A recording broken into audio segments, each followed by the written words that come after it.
Hey viewers, welcome to another game of the Casual Pro Gamer. This is game number 6 of the Antec Attack number 22 tournament. And this is MAdel playing as the Protoss versus GLSnute or Snoot or whatever. GLSnute. I don't know what I was supposed to read there, but it's okay. As the Zerg player. So they are pretty close spawns here, and the Overlord is going in the correct direction, meaning that we can actually see a pretty quick game here. And yes, if you already watched, you could see the time over there in the beginning, but I never watched that. I don't want to spoil myself, and I hope you don't either. So anyway, yeah, there is going to be, of course, the fast pylon into Forge, into Gateway, into Cannon behind it somewhere, and with this destructible debris over here, it is pretty easy to completely wall that off, and then later when you need the entrance again. Oh wow, no Forge first.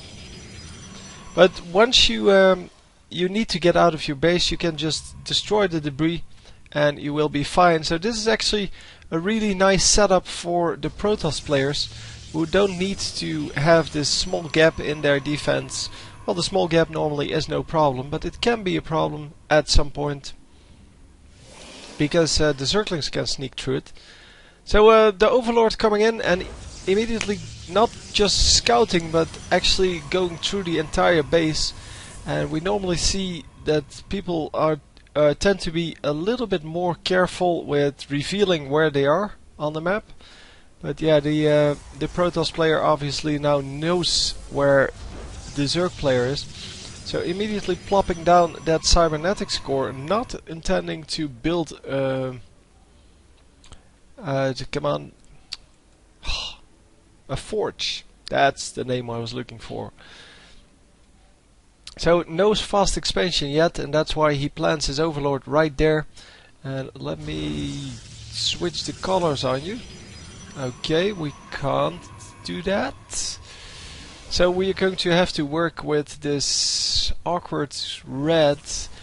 The orange is no problem, but the red is really a problem to see on this this minimap. As you can see, it's very hard to distinguish between the Overlord and, well, the ground underneath him.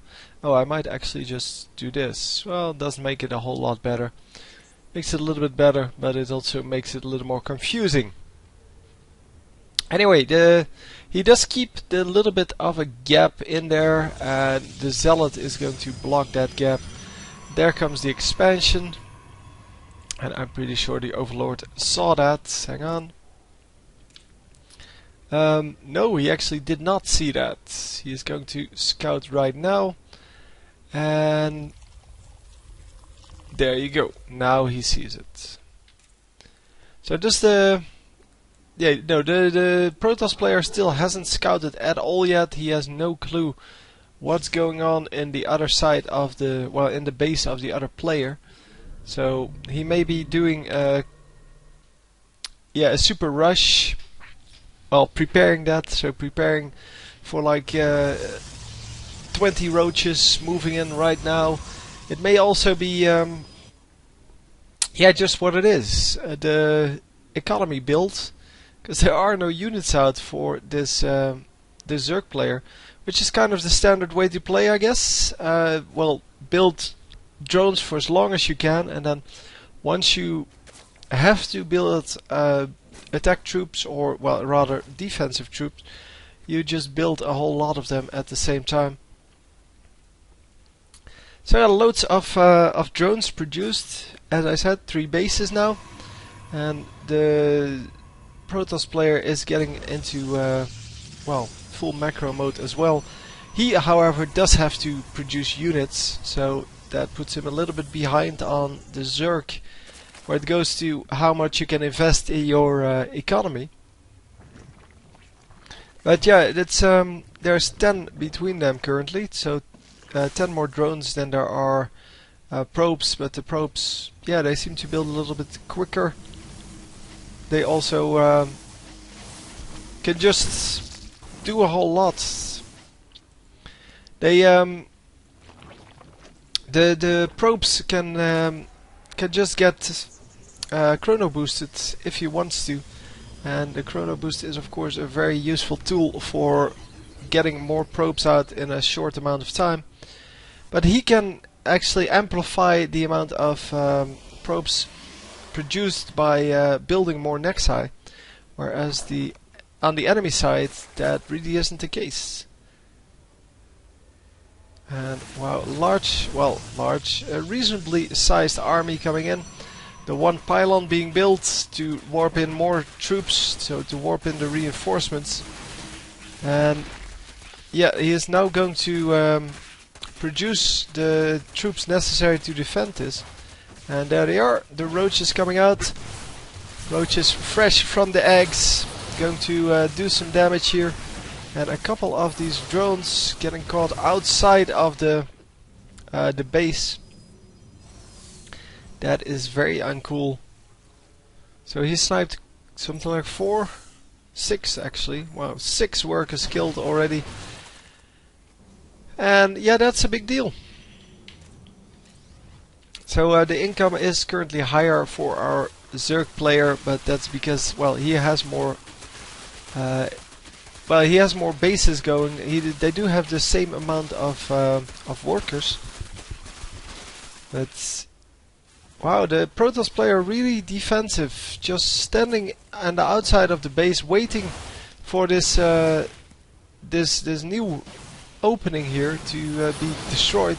So for this destructible debris to be killed, and therefore creating more mobility for the Zerg player than he actually had in the beginning of that fight if the Protoss player had engaged immediately.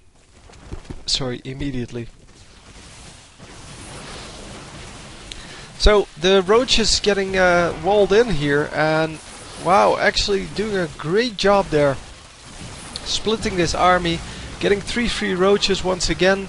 And the rest of the roaches and zerglings are following up now, and now he's out of force fields. And wow, the army gets stuck on that pylon. Not very good control from our Snute here, from the Zerg player, because obviously you want to chase after that army straight away and maybe leave a couple of zerglings behind to hunt or to kill that pylon, but yeah, most of the army now gets away, whereas, well, the entire army should have been killed. So let's see, resources lost. It is pretty equal. There's a few more resources lost for our Protoss player here. He of course has the more expensive units, meaning that he will have to do better with them. And if he gets sniped off like this, and doesn't have the utility of those force fields, then it's really hard to keep that going. So yeah, the roach is just going to do a whole lot of damage, and roaches are excellent against stalkers, especially if the stalkers don't have blink. And yeah, he's just going to just destroy this entire army. So once again, no good control there, and yeah, he's not going to lose a roach because of that, but still. So yeah, it seems that with the entire army defeated on the Protoss player's part, he is going to give up because there's nothing he can do, and he was just going to, well, lose all of his buildings slowly, and after this base went down, he couldn't defend this base, so yeah, it's pretty much over. Anyway, hope you enjoyed, and I will see you next time. GG.